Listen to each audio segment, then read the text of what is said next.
Hyderabad LB Nagar పరిధిలోని Nagul Babu Jagjivan Ram driving సెంటర్లో ప్రజాపాలన ప్రగతి ప్రణాళిక 99 రోజుల కార్యాచరణలో భాగంగా అరైవ్ అలైవ్ కార్యక్రమాన్ని మంత్రి పొన్నం ప్రభాకర్ ప్రారంభించారు.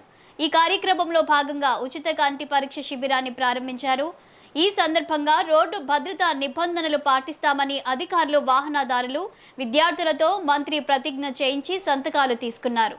అనంతరం రోడ్డు భద్రతపై అవగాహన చాలా ముఖ్యమని మంత్రి పేర్కొన్నారు. చిన్న చిన్న పొరపాట్ల వల్లే ఎక్కువగా రోడ్డు ప్రమాదాలు జరుగుతున్నాయని, అనేక కుటుంబాలు దెబ్బతింటున్నాయని ఆయన ఆవేదన వ్యక్తం చేశారు.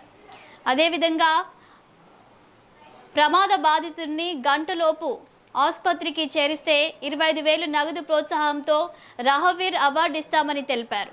ఒక వ్యక్తి సంవత్సరానికి 5 సార్లు ఈ అవార్డు పొందే అవకాశం ఉందని చెప్పారు. మాత్రమే మనం స్పందిస్తా ఉన్నాం. దాని తర్వాత నియమ నిబంధనలు ఉల్లంఘిస్తాం.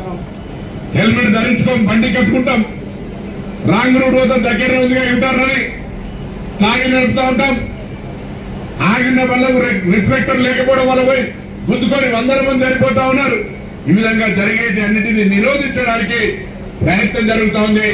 ఈ ప్రయత్నం ప్రజల సహకారం లేకపోతే అధికారులంగా, ప్రభుత్వంగా ఎన్ని చేసినా ప్రజలు భాగస్వాములు కావాలి. అందుకే సామధాన భేద దండ మీరంతా చైతన్యంగా అండి.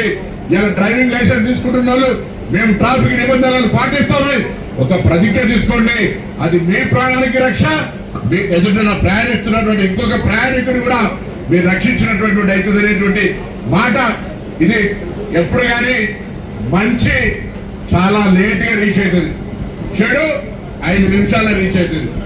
అబద్ధం ఊరంతా తిరిగి వచ్చే వరకు మంచి నిజం గడప దాటి కూడా బయటికి రాదట.